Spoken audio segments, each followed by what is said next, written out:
이게 뭔지 모르겠니? 아니요, 처음 보는데요. 네가 며칠 전에 재활용장에 버린 택배 상자야. 아, 그게 상자도 열어보지 않고 버렸다면서? 저희 솔직히 꿀 먹지도 않고요. 전 꿀 냄새도 싫어해서. 그게 이유니? 이해해 주세요. 저희는 저희 나름대로 살아가는 방식이 있어요. 그럼 이 안에 뭐가 들어있는지 보자. 어머니, 그냥 닥쳐. 오늘 이야기의 주인공은 강원도 산골에서 30년째 양봉을 하고 있는 장복희 씨입니다. 복희 씨는 큰아들 부부의 결혼 10주년을 축하하기 위해 정성껏 준비한 선물을 보냈죠. 하지만 며느리는 상자를 확인도 하지 않은 채 재활용장에 버려버렸습니다. 과연 이들에게 어떤 일이 있었던 걸까요? 강원도 깊은 산골 새벽 5시 장복희 씨는 벌통 앞에 서 있었습니다. 67세의 나이에도 허리를 꼿꼿이 세우고 벌들과 마주했죠. 올해도 고생 많았구나. 복희 씨가 벌통 하나를 조심스럽게 열었습니다. 황금빛 꿀이 가득 찬 벌집이 모습을 드러냈죠. 벌들이 윙윙거리며 날아다녔지만 복희 씨는 전혀 개의치 않았습니다. 30년간 함께해온 동반자들이었거든요. 이번이 마지막 큰 수확일지도 모르겠네. 복희 씨의 무릎이 욱신거렸습니다. 허리도 예전 같지 않았죠. 하지만 손놀림만큼은 여전히 정확했습니다. 벌집을 조심스럽게 분리하고 꿀을 받는 통을 준비했습니다. 채밀 작업이 시작됐습니다. 복희 씨는 한 방울 한 방울 떨어지는 꿀을 바라보며 생각에 잠겼습니다. 아들 민수와 며느리 채린의 결혼 10주년이 다음 주였거든요. 벌써 결혼한 지 10년이나 됐구나. 아침 햇살이 꿀통을 비췄습니다. 투명한 황금빛이 눈부시게 반짝였죠. 복희 씨는 그 빛을 보며 만족스러운 미소를 지었습니다. 이렇게 좋은 꿀을 민수네가 안 좋아할 리 없지. 하지만 마음 한편으로는 불안함이 스멀스멀 올라왔습니다. 지난번에 보낸 꿀도 제대로 감사 인사를 받지 못했거든요. 체리는 항상 바쁘다는 핑계만 댔습니다. 복희 씨는 고개를 저었습니다. 부정적인 생각을 떨쳐내려 했죠. 그래도 가족인데 내 정성을 알아주겠지. 오전 내내 채밀 작업이 계속됐습니다. 복희 씨의 손은 꿀로 끈적해졌지만 마음은 뿌듯했습니다. 올해 수확한 꿀 중에서도 가장 좋은 것들만 골라냈거든요. 민수야, 너희한테는 엄마가 이렇게 제일 좋은 꿀만 골라서 보낸다. 복희 씨는 벌통을 정리하며 중얼거렸습니다. 벌들이 다시 집으로 돌아가고 있었죠. 하루의 일과가 끝나가고 있었습니다. 저녁이 되자 복희 씨는 오늘 채밀한 꿀을 깨끗한 유리병에 담기 시작했습니다. 한 병 한 병 정성스럽게 라벨을 붙였죠. 이만하면 민수네도 만족하겠지? 복희 씨는 유리병을 들고 빛에 비춰봤습니다. 꿀이 황금빛으로 반짝였습니다. 30년 경험으로 봐도 최상급 꿀이었죠. 밤이 깊어갔습니다. 복희 씨는 내일 택배를 보낼 준비를 하며 잠자리에 들었습니다. 가슴 속에는 설렘과 기대감이 가득했죠. 다음 날 오후 복희 씨는 민수에게 전화를 걸었습니다. 민수야, 엄마야. 엄마, 웬일이세요? 민수의 목소리는 평소보다 시큰둥했습니다. 결혼 10주년 축하한다. 엄마가 좋은 꿀 보내려고 하는데. 아, 고마워요. 어릴 때부터 엄마 꿀 먹고 자랐는데. 민수의 목소리에 그리움이 묻어났습니다. 복희 씨는 기뻤죠. 민수가 어려서부터 꿀을 얼마나 좋아했는지 기억했거든요. 감기 걸렸을 때도 목이 아플 때도 항상 꿀물을 타서 줬었습니다. 그래, 네가 어려서 꿀 없으면 밥도 안 먹었잖아. 네, 맞아요. 그런데 민수가 말을 머뭇거렸습니다. 뒤에서 채린의 목소리가 들렸죠. 여보, 무슨 일이야? 엄마가 꿀 보내신다고 하는데. 민수의 말이 끝나기 무섭게 채린이 전화기를 받아들었습니다. 어머니, 안녕하세요. 그런데 죄송하지만 저희가 요즘 다이어트 중이거든요. 복희 씨는 당황했습니다. 다이어트? 네, 그리고 민수 씨가 건강검진에서 당 수치가 좀 높게 나와서 의사가 단 것 줄이라고 했어요. 꿀도 당분이 많잖아요. 복희 씨의 가슴이 쿵 내려앉았습니다. 그럼 조금만 보내면 안 되겠니? 몸에 좋은 꿀인데. 마음은 감사하지만 정말 지금은 곤란해요. 그리고 저희 냉장고도 꽉 차 있어서 보관할 곳도 없고요. 복희 씨는 씁쓸했습니다. 하지만 며느리 말도 일리가 있다고 생각했죠. 그럼 한 통만 보내면 안 될까?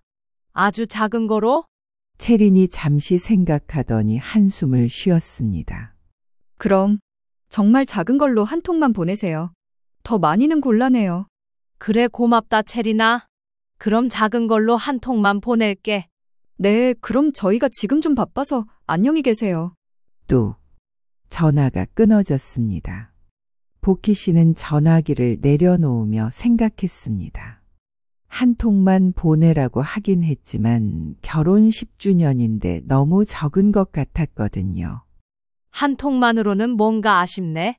두어 통 정도는 괜찮을 거야. 복희 씨는 나름대로 타협점을 찾았습니다. 채린이 한 통만 달라고 했지만 두세 통 정도면 크게 부담스럽지 않을 거라고 생각했거든요. 민수가 어려서부터 그렇게 꿀을 좋아했는데 한 통으로는 금방 떨어질 텐데. 복희 씨는 꿀병들을 다시 정리하기 시작했습니다. 채린의 말이 마음을 아프게 했지만 아들에 대한 사랑은 변하지 않았죠. 민수가 어려서부터 꿀을 얼마나 좋아했는지 기억했거든요. 겨울이면 목감기를 달고 살아서 항상 꿀물만 달라고 했던 게 엊그제 같은데. 복희 씨는 추억에 잠겼습니다. 민수는 정말 어려서부터 꿀을 좋아했었죠. 아프면 꿀물, 기운 없을 때도 꿀물. 복희 씨표 꿀이 들어간 반찬도 잘 먹었거든요. 저녁 무렵 복희 씨는 더 특별한 걸 준비하기로 했습니다. 단순히 꿀만 보내는 게 아니라 정말 의미 있는 선물을 함께 보내고 싶었거든요. 당 수치가 높다고 하니까 더 걱정이네. 그래도 천연꿀은 몸에 좋을 텐데. 복희 씨는 민수 걱정에 마음이 무거워졌습니다. 그래서 더욱 정성스러운 선물을 준비하고 싶었죠. 뭔가 더 특별한 걸 넣어야겠어. 복희 씨는 방으로 가서 서랍을 열었습니다. 오래된 보석함이 나왔죠. 그 안에는 남편이 사준 10돈짜리 금목걸이가 들어있었습니다. 이걸 채린이한테 줘야겠다. 복희 씨는 목걸이를 손에 들고 생각했습니다. 금값이 많이 올라서 동네 금은방에서도 몇백만 원은 좋게 된다고 했습니다. 10돈짜리 금목걸이라면 며느리도 서운해하지 않을 10주년 결혼 선물이라고 생각했습니다. 남편과의 추억이 담긴 소중한 물건이었거든요. 며느리가 차가운 말을 했지만 그래도 가족이었습니다. 이런 선물을 받으면 마음이 바뀔지도 모른다고 생각했죠. 그래, 이렇게 좋은 걸 주면 채린이도 고마워하겠지. 복희 씨는 목걸이를 곱게 접어서 작은 상자에 넣었습니다. 그리고 편지도 함께 써 넣기로 했죠. 편지지에 정성스럽게 글을 적기 시작했습니다. 채린아, 민수와 행복하게 잘 살아라. 아껴두던 목걸이인데 너한테 주고 싶구나. 복희 씨의 얼굴에 미소가 떠올랐습니다. 이렇게 정성스러운 선물을 받으면 채린도 마음을 열 거라고 믿었거든요. 이튿날 아침 복희 씨는 일찍 일어나 포장 준비를 시작했습니다. 택배 상자를 펼쳐놓고 바닥에 스티로폼을 깔았죠. 이렇게 하면 꿀병이 깨지지 않겠지? 복희 씨는 작은 병 크기의 벌집꿀 2개와 유리병꿀 1개를 신문지로 감쌌습니다. 채린이 한 통만 달라고 했지만 작은 병이니 2통 추가하는 게 그렇게 큰 부담은 아닐 거라고 생각했거든요.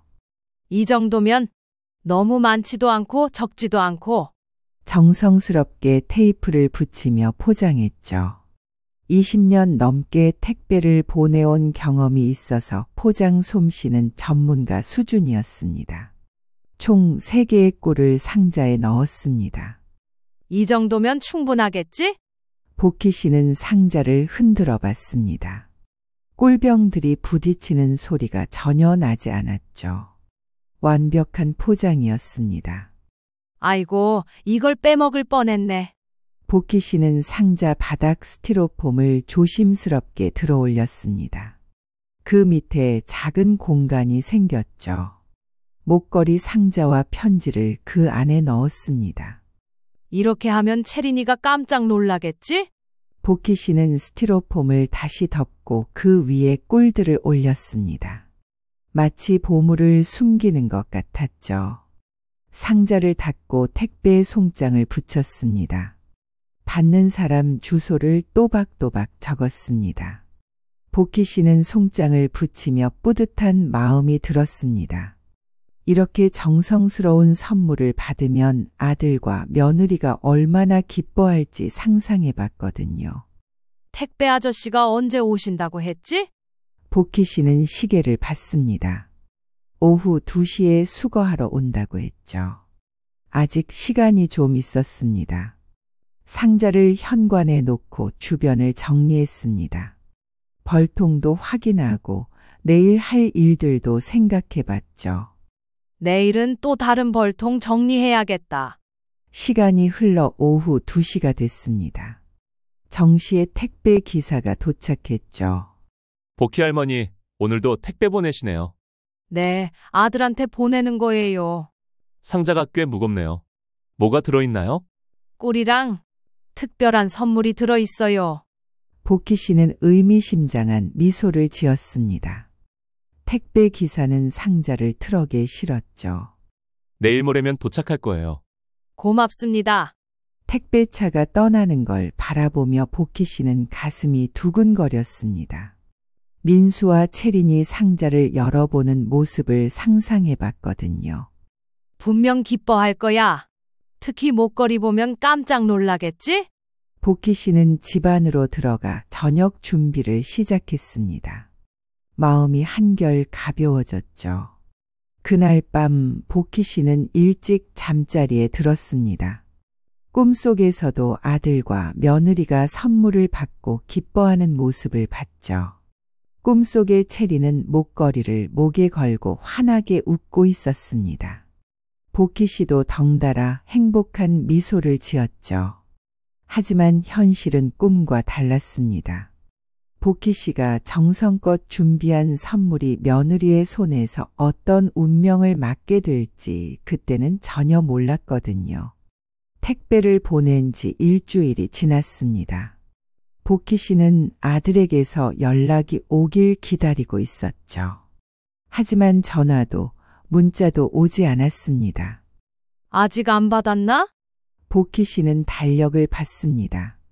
벌써 도착하고도 남았을 텐데 하며 의아해했습니다. 그때 전화벨이 울렸습니다. 복희 씨는 기뻐하며 전화를 받았죠. 여보세요? 안녕하세요. 인천 부평구 한신아파트 관리사무소입니다. 복희 씨는 당황했습니다. 민수가 사는 아파트 관리사무소였거든요. 네, 무슨 일이세요? 혹시 유채린 씨 댁에 택배 보내신 분이시죠? 네, 맞습니다. 그런데 왜 그러시죠? 관리사무소 직원의 목소리가 조심스러워졌습니다. 포장도 뜯지 않은 택배 상자가 재활용장에 버려져 있었거든요. 수신자께 전화했더니 저희 보고 그냥 분리해서 버리라길래 어쩔 수 없이 상자를 열어보다가 보내신 분께 말씀드려야 할 것 같아 전화드렸습니다. 복희 씨의 머릿속이 하얘졌습니다. 그게 무슨 소리인가요? 저희가 상자를 정리하다가 안에 귀중품이 들어있는 것 같아서요. 복희 씨는 숨이 막혔습니다. 귀중품이요? 네, 유리병 아래쪽에 금목걸이랑 편지 같은 게 있더라고요. 값이 꽤 나가는 물건인 것 같아서 발신자분께 연락드린 겁니다. 복희 씨는 눈앞이 캄캄해졌습니다. 지금 상자가 어디에 있나요? 저희 관리사무소에 임시 보관하고 있습니다. 어떻게 하시겠어요?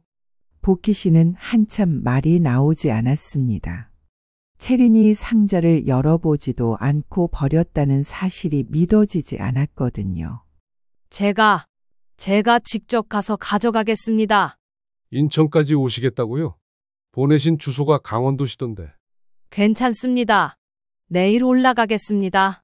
전화를 끊고 주저앉았습니다. 가슴이 터질 것 같았죠. 상자도 열어보지 않고 버렸다고? 믿을 수 없었습니다. 아무리 채린이 차갑다고 해도 시어머니가 보낸 택배를 확인도 안 하고 버릴 줄은 몰랐거든요. 정성 들여 기른 꼴을, 내가 아껴둔 목걸이를. 눈에서 눈물이 흘렀습니다. 분노보다는 슬픔이 먼저 올라왔죠. 하지만 곧 분노가 치밀어 올랐습니다. 이건 아니야. 이건 정말 아니야. 그날 밤 잠을 이루지 못했습니다.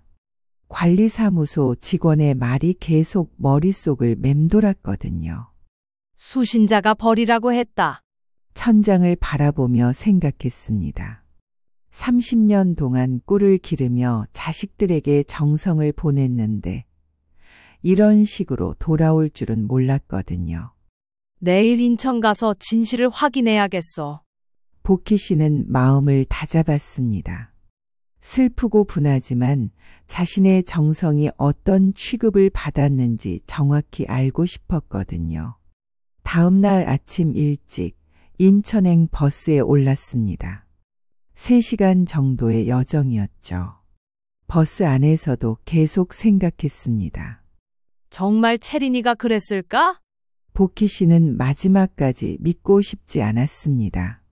분명 오해가 있을 거라고 생각했거든요. 오후 12시쯤 인천 부평구에 도착했습니다. 아파트 관리사무소를 찾아갔죠. 안녕하세요. 어제 전화 받은 장복희입니다. 아, 네. 오시느라 고생하셨습니다. 신분증 확인 좀 해주세요. 복희 씨는 신분증을 보여줬습니다. 관리사무소 직원이 확인하고 고개를 끄덕였죠. 보관증입니다. 여기 있는 내용 확인해 주세요. 복희 씨는 보관증을 받아봤습니다. 수신자 유채린 씨 어제 오전 10시 통화했고 본인이 재활용장에 버린 게 맞다며 저희에게 분리해서 버리라고 하셨습니다. 상자를 열어보지도 않고요. 네, 그냥 귀찮다고 하시면서 처리해달라고 하셨어요. 그런데 저희가 처리하다 보니까 안에 귀중해 보이는 물건이 보여서 그냥 버릴 수가 없어 연락드리게 된 겁니다. 복희 씨의 가슴이 쿵 내려앉았습니다. 상자 좀 볼 수 있을까요? 네, 이쪽으로 오세요. 관리사무소 뒤편 창고로 갔습니다. 복희 씨가 정성껏 포장한 상자가 구석에 놓여 있었죠. 상자를 받아들고 조심스럽게 열어봤습니다. 꿀병들은 그대로 있었지만 스티로폼 밑에 숨겨둔 목걸이 상자와 편지가 보였습니다. 정말 안 열어봤네. 목걸이 상자를 꺼내 열어봤습니다. 10돈짜리 금목걸이가 그대로 있었죠. 편지도 읽지 않은 채 그대로 있었습니다. 어머님 물건이 맞으시지요? 관리사무소 직원이 물어봤습니다. 이건 제가 며느리한테 쓴 편지예요. 그리고 이 목걸이는 제가 아껴둔 거였는데. 복희 씨의 목소리가 떨렸습니다. 보관증을 다시 봤습니다. 채린이 상자를 거부한 시간, 버리라고 한 말까지 모든 게 기록되어 있었거든요. 제가 이 상자 가져가도 되나요? 네, 당연히 가져가세요. 발신자 물건이니까요. 복희 씨는 상자를 다시 정리했습니다. 꿀병들을 확인해 보니 다행히 깨진 것은 없었죠. 하지만 마음은 깨져버렸습니다. 30년 동안 정성껏 기른 꿀을, 그리고 가장 소중한 목걸이를 아무것도 아닌 듯 버렸다는 사실이 믿어지지 않았거든요. 이제 뭘 해야 할까? 상자를 들고 관리사무소를 나왔습니다. 마음속에서는 분노가 치밀어 올랐죠. 직접 가서 물어봐야겠어. 복희 씨는 민수 집으로 향했습니다. 엘리베이터를 타고 12층으로 올라갔죠. 현관문 앞에서 한참 서 있었습니다. 용기를 내야 해. 인터폰을 눌렀습니다. 이제 진실과 마주할 시간이 왔거든요. 누구세요? 체린의 목소리가 인터폰을 통해 들렸습니다. 체리나, 나다. 어머니? 왜 갑자기? 문이 열렸습니다. 체린은 놀란 표정으로 복희 씨를 바라봤죠. 어떻게 인천까지 오셨어요? 들어가도 되겠니? 네, 들어오세요. 복희 씨는 상자를 들고 거실로 들어갔습니다. 체린의 집은 정말 깔끔했죠. 흰색과 베이지색으로 통일된 깔끔한 인테리어였습니다. 그렇게 비싼 느낌은 아니었지만 나름대로 정리가 잘 되어 있었죠. 민수는 어디 있니? 회사에 있어요. 곧 퇴근할 것 같은데. 그런데 그 상자는 뭐예요? 체린이 복희 씨가 든 상자를 보며 물어봤습니다. 이게 뭔지 모르겠니? 아니요, 처음 보는데요. 복희 씨는 어이가 없었습니다. 네가 며칠 전에 재활용장에 버린 택배 상자야. 체린의 얼굴이 하얗게 질렸습니다. 아, 그게 상자도 열어보지 않고 버렸다면서? 복희 씨의 목소리가 높아졌습니다. 저희 솔직히 꿀 먹지도 않고요. 전 꿀 냄새도 싫어해서. 체린은 변명을 늘어놓기 시작했습니다. 요즘 너무 바빠서 택배 받을 여유가 없었어요. 그리고 한 통만 보내신다고 하셨는데 꽤나 묵직해서 여러 통이 들은 줄 알았어요. 복희 씨는 상자를 바닥에 내려놓았습니다. 그게 이유니? 이해해 주세요. 저희는 저희 나름대로 살아가는 방식이 있어요. 복희 씨는 상자를 열기 시작했습니다. 그럼 이 안에 뭐가 들어있는지 보자. 어머니, 그냥 닥쳐. 복희 씨의 고함 소리가 거실에 울려 퍼졌습니다. 체리는 깜짝 놀라 뒤로 물러섰죠. 상자에서 꿀병들을 하나씩 꺼냈습니다. 벌집꿀, 유리병꿀들이 거실 바닥에 놓였죠. 이게 뭔지 아니? 꿀이요. 30년 동안 내가 정성껏 기른 꿀이야. 너희 결혼 10주년 축하하려고 가장 좋은 것만 골라서 보낸 거야. 복희 씨는 스티로폼을 들어 올렸습니다. 그 밑에서 작은 상자와 편지가 나왔죠. 이건 뭔 줄 아니? 복희 씨가 목걸이 상자를 열었습니다. 10돈짜리 금목걸이가 반짝이며 모습을 드러냈습니다. 체린의 눈이 커졌습니다. 이게 뭐예요? 내가 아껴두던 10돈짜리 금목걸이야. 너한테 주려고 했던 거지. 복희 씨는 편지를 펼쳤습니다. 체리나, 민수와 행복하게 잘 살아라. 엄마가 아껴두던 목걸이인데 너한테 주고 싶구나. 편지를 읽어주자 체리는 얼굴이 새하얗게 질렸습니다. 저는 정말 몰랐어요. 당연히 알 리가 있니? 상자도 안 열어보고 통째로 버렸는데. 복희 씨의 목소리가 떨렸습니다. 분노와 슬픔이 뒤섞여 있었죠. 네가 버린 건 꿀이 아니라 내 마음이고 정성이야. 복희 씨의 외침이 거실을 가득 채웠습니다. 체리는 당황해서 울음을 터뜨렸죠. 정말 죄송해요. 미안하다고 해서 되는 일이니? 30년 동안 내가 얼마나 정성껏? 복희 씨는 말을 잇지 못했습니다. 가슴이 너무 아팠거든요. 그때 현관문이 열리는 소리가 났습니다. 민수가 퇴근한 것 같았죠. 무슨 일이야? 민수가 거실로 들어와 상황을 봤습니다. 바닥에 널린 꿀병들과 울고 있는 체린, 그리고 화가 난 어머니를 봤죠. 엄마, 왜 여기에? 네 와이프가 뭘 했는지 아니? 복희 씨는 관리사무소 보관증을 민수에게 보여줬습니다. 이게 뭐예요? 네 와이프가 내가 보낸 택배를 상자도 열어보지 않고 버리라고 한 증거야. 민수는 보관증을 보고 충격을 받았습니다. 체리나 진짜야? 체리는 고개를 떨구었습니다. 정말 몰랐어요. 그냥 꿀만 들어있는 줄. 꿀만? 꿀만이라고? 복희 씨는 다시 화를 냈습니다. 꿀만 들어있으면 버려도 되는 거니? 금덩이가 들어있는 줄 알았으면 안 버렸다. 그거야. 민수는 목걸이와 편지를 보고 말문이 막혔습니다. 어머니, 정말 죄송합니다. 하지만 복희 씨의 분노는 가라앉지 않았습니다. 체린이 입을 열었습니다. 정말 죄송해요. 제가 너무 바빠서. 그리고 요즘 스트레스를 많이 받아서. 스트레스? 그게 핑계가 되니?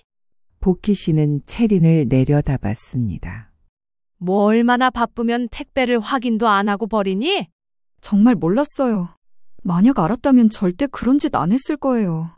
체린은 계속 변명했습니다. 하지만 복희 씨에게는 모든 게 핑계로 들렸죠. 꿀은 버려도 되고 금목걸이는 안 버렸을 거다. 이 말인 거냐? 민수가 끼어들었습니다. 엄마, 체린이가 잘못했지만 너도 마찬가지야. 복희 씨가 민수를 향해 돌아섰습니다. 너 내가 꿀 보낸다고 전화로 이야기했는데 일주일이 지나도록 택배가 안 오면 엄마한테 연락을 하거나 네 와이프한테 물어보거나 해야지. 너도 이런 상황 짐작은 하고 있었던 거 아니야? 내 말이 틀리니? 그게 민수는 말을 머뭇거렸습니다. 복희 씨는 아들 민수가 평소에 체린이 눈치를 보고 비위를 맞추면서 사는 걸 알지만 모르는 척 해왔거든요. 너는 남편이야? 아들이야? 와이프 비위만 맞추고 살 거야? 민수는 대답하지 못했습니다. 복희 씨는 꿀병들을 다시 상자에 넣기 시작했습니다. 이건 도로 가져간다. 네? 내가 정성껏 만든 꿀, 내 소중한 목걸이 다 가져갈 거야. 복희 씨는 목걸이를 상자에 넣으며 말했습니다. 30년 동안 나는 너희들 생각하며 꿀을 길렀어. 비가 와도 눈이 와도 벌통을 지켰지. 그 돈으로 이 집도 해준 거고 결혼도 시키고 그렇게 우리 가족을 살게 해준 꿀이야. 복희 씨의 목소리가 떨렸습니다. 그런데 너희들한테는 이 꿀이 그냥 귀찮은 택배였구나. 그런 게 아니에요. 그럼 뭐야? 네 와이프가 내 선물을 쓰레기통에 버린 게 뭐야? 복희 씨는 편지도 접어서 상자에 넣었습니다. 이 편지에 내가 얼마나 정성껏 마음을 담았는지 아니? 체린이를 진짜 가족으로 생각하고 쓴 거야. 체리는 더 이상 변명하지 못했습니다. 복희 씨는 상자를 들고 일어났습니다. 오늘로 선을 긋는다. 엄마, 다시는 오지 마라. 나도 연락하지 않을 테니까. 복희 씨는 현관으로 향했습니다. 엄마. 민수가 따라왔지만 복희 씨는 돌아보지 않았습니다. 민수야, 너는 이제 네 와이프하고만 살아라. 엄마는 필요 없으니까. 복희 씨는 현관문을 열었습니다. 정성은 알아주는 사람에게 줘야 하는 거구나. 나는 이제 알겠어. 엘리베이터에 올랐습니다. 문이 닫히면서 민수와 체린의 모습이 사라졌죠. 엘리베이터 안에서 복희 씨는 눈물을 흘렸습니다. 분노보다는 슬픔이 더 컸거든요. 이제 끝이야. 1층에 내려서 아파트를 나왔습니다. 도시의 거리는 여전히 바빴지만 복희 씨의 마음은 텅 비어 있었죠. 사흘 후 강원도 산골집. 복희 씨는 혼자 마당에 앉아 있었습니다. 상자에서 꺼낸 꿀병 하나를 손에 들고 있었죠. 꿀병을 여러 손가락에 찍어 맛봤습니다. 달콤한 맛이 입안에 퍼졌죠. 역시 올해 꿀이 제일 좋네. 복희 씨는 혼잣말을 했습니다. 이제는 혼자서 꿀맛을 음미하는 것도 나쁘지 않다고 생각했거든요. 벌통에서 벌들이 윙윙거리며 날아다녔습니다. 오늘도 부지런히 일하고 있었죠. 너희들은 참 성실하구나. 복희 씨는 벌들을 바라보며 웃었습니다. 벌들은 보답을 바라지 않고 꿀을 만들었거든요. 나도 이제 벌들처럼 살아야겠어. 복희 씨는 다짐했습니다. 앞으로는 정성스런 마음을 소중히 여겨주는 사람들에게만 정성을 베풀기로 했거든요. 저녁이 되자 복희 씨는 다시 마당에 나왔습니다. 꿀 한 숟가락을 떠서 천천히 먹었죠. 쓴 걸 삼킨 뒤에야 단맛이 남는다더니. 지난 며칠간의 일을 떠올렸습니다. 분하고 슬펐지만 이제는 마음이 편해졌거든요. 이제 알겠어. 내 정성을 함부로 대하는 사람들과는 인연을 끊어야 하는구나. 꿀을 또 한 숟가락 떠서 입에 넣었습니다. 달콤함이 입안 가득 퍼졌죠. 하늘에서는 별들이 반짝이기 시작했습니다. 벌통에서는 벌들이 하루의 일과를 마치고 쉬고 있었죠. 내일은 또 다른 벌통을 정리해야겠어. 복희 씨는 내일 계획을 세웠습니다. 이제는 자신만을 위한 꿀을 만들어도 좋다고 생각했거든요. 며칠 뒤 동네 김씨네 며느리가 복희 씨를 찾아왔습니다. 이모, 안녕하세요. 어머, 수희야. 무슨 일이니? 저희 시어머니가 편찮으셔서 좋은 꿀 좀 구할 수 있을까 해서요. 복희 씨는 환하게 웃었습니다. 그럼 가장 좋은 걸로 줄게. 복희 씨는 기꺼이 꿀을 나눠줬습니다. 수희는 정말 고마워했거든요. 이모, 정말 감사해요. 얼마예요? 돈은 됐어. 대신 시어머니 잘 돌봐드려. 아이고, 괜찮은데. 저번에도 저희 어머니 꿀 주셨잖아요. 괜찮아. 수희, 네가 시어머니 생각하는 마음이 너무 기특해서 주는 거니까 부담 갖지 말고 어여 가져가. 이모, 정말 감사해요.